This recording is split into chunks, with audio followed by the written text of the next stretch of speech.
Adolf Hitler was born in Austria on April 20 in 1889. He was the fourth of 6 children. He had a tough childhood. He didn't have a good relation with his father. His brother Edmund, younger than him, died in 1900. From there, Hitler became more introverted. He had a lot of interest in art as a career, but his father didn't let him. In 1903, his father died. Hitler started having interest in German nationalism. 2 years later, he dropped school. In 1907, his mother died. Hitler moved to Vienna and started working as a painter. He applied to the Academy of Fine Arts twice, but he was rejected both times. Because of economic problems, he stayed in homeless shelters. In 1913, he applied to serve in the German army. He was accepted in 1914. He participated in several wars and was recognized for bravery by receiving the Iron Cross First Class and the Black Wound Badge. Hitler found the Treaty of Versailles degrading. After World War I, he returned to Munich and continued working with the German military. In 1919, he joined the DAP, which name changed to Nazi. The Great Depression in Germany was the perfect opportunity for Hitler to rise his power. He was a candidate for the presidency and he lost, but Hindenburg agreed to name Hitler as Chancellor in order to promote political balance. He used his position to achieve full control over the legislative and executive branches of government. All the parties get intimidated into disbanding. In 1933, Hitler's Nazi Party was declared the only legal political party in Germany. Military opposition was punished. Hitler's political enemies were shot. He became head of the state, which means he was the commander of the armed forces. He imposed himself an abstinence from alcohol and meat, and he encouraged the Germans to keep their body pure. Starting his command, he put hundreds of new laws. One of them was the exclusion of Jews in everything. Then the persecution of homosexuals, people with disabilities, black people, and of course, the Jews. And at the end, we have the concentration camps and the Holocaust.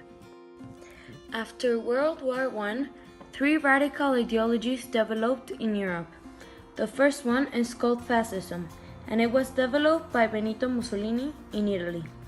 This ideology rejected socialism and democracy and embraced authoritarianism and having a single leader. Another one of these ideologies is Soviet socialism. This was developed by the Bolsheviks in 1917 during Russia's revolution. It was also characterized by totalitarianism. Nazism was similar to both of these, but it was also characterized by some special events and conditions in Germany.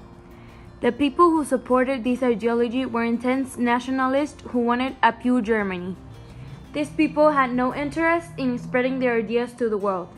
Their only goal was to restore German economy and military supremacy.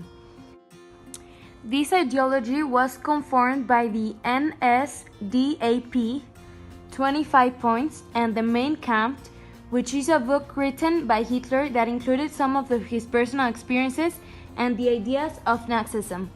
This book was published in 1925.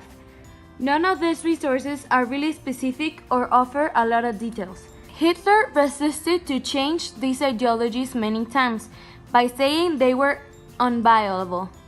This is why Hitler could change or adapt these terms as he saw fit the best. Nazism is confirmed by these ideologies. Authoritarianism. This ideology says that there can only be one leader, and this leader is able to take decisions on absolutely everything. Totalitarianism. The government has the absolute power. It should control social, political, and cultural life. It would also have the power to restrict liberties and freedoms. They are also in control of all propaganda. Nationalism. Nothing but Germany. Expansionism. Hitler wanted to unite all Aryan people. The first step to do this would be to unite Germany and Austria. Militarism. Rearming and expanding German forces was the main goal of Hitler and his followers. Adolf Hitler was the dictatorial leader of the National Socialist German Workers' Party, or Nazi Party, commanding German forces throughout World War II. Hitler became Chancellor of Germany in 1933 and transformed Germany into a totalitarian fascist state. His goals were to expand an ethnically pure Germany, and thanks to this, we ended up with World War and the Holocaust. By the end of the 1930s, Germany was ready to expand. Hitler built up Germany's military, and in 1938 he took over Austria and claimed his intentions were to unite all German-speaking people in one German state. He got some European leaders to sign the Munich Agreement, which gave Germany a part of Czechoslovakia in an attempt to avoid war. In 1939, Germany broke the agreement and took over all Czechoslovakia. In September 1939, Hitler and his army took over Poland, which triggered the beginning of World War II. Hitler believed everyone who wasn't German-speaking or fit the German ideal look was inferior, like Jews, Slavic, and handicapped people, among others. The Holocaust was one of the consequences of these beliefs. It was the mass murder of 6 million Jews and millions of other people, just because of their race or disabilities. Germany attacked South, West, and East Europe. In the West, Germany attacked southeastern Belgium and northern Luxembourg. German tanks and infantry quickly broke through the French defensive lines and advanced to the coast. More than 3,000 French and British troops were evacuated from the beaches near Dunkirk across the English Channel to Great Britain. Paris, the French capital, fell to the Germans on June 14, 1940. With Hitler's Blitzkrieg strategy, a term that means lighting war, Germany had conquered much of Eastern and Western Europe by the end of 1941. To the east, in the first half of 1941, after conquering Yugoslavia and Greece, Germany broke off its alliance with the Soviet Union and invaded it. Said that the war against the Soviet Union was an extermination of Bolshevik commissars and communism, but to the Nazi regime, there would have been no doubt that the war against Bolshevism was implicitly a war against the Jewish population of the Soviet Union. Ultimately, however, Nazi Germany would fall to Allied forces, surrendering on May 2, 1945, one day after Adolf Hitler's suicide. Some of the human rights violated by Hitler during his period in World War II were articles like: in the Article 16, right to marriage and have a family, Germany prohibited marriage between non-Jewish and Jewish Germans. In this image, we can see a Jewish couple who got married a month before they were deported to Auschwitz concentration camp, where they died.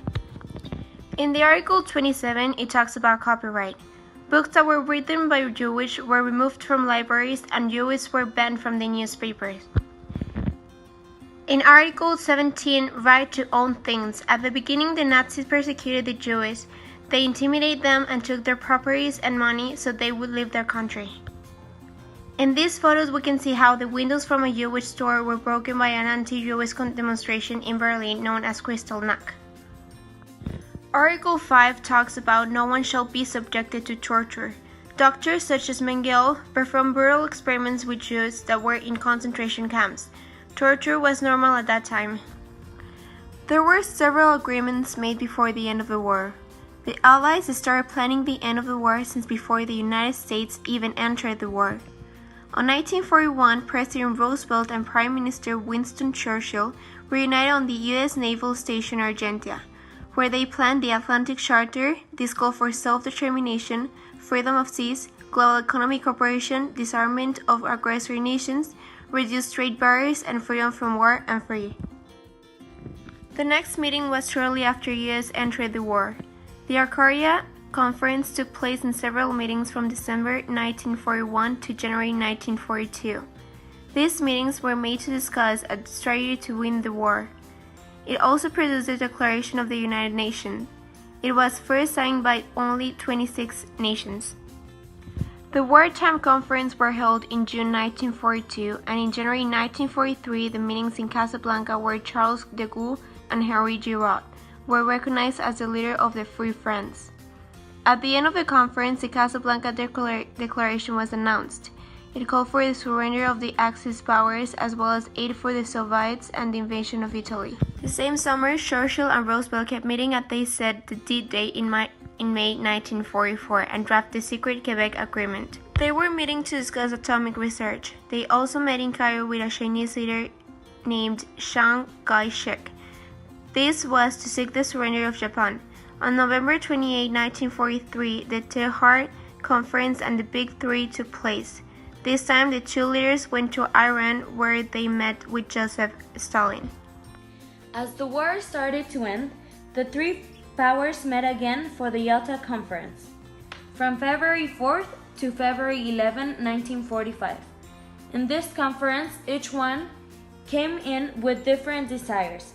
Stalin was looking to create a Soviet sphere of influence. Churchill wanted free elections in Eastern Europe, and Roosevelt wanted Soviet aid against Japan. They also had to discuss what was going to happen to Germany after the war. The Potsdam Conference was the final meeting between the Big Three. It took place in Potsdam, Germany in 1945. The new leaders of the Big Three attended this conference where the design of post-war began. Other decisions were made public in the Potsdam Agreement. This agreement was signed until 1990. After the war, criminals in both Germany and Japan were persecuted and tried in their respective countries. The war gave the perfect beginning for the Cold War. This is why Germany's issue remained unresolved until 1990, officially ending World War II.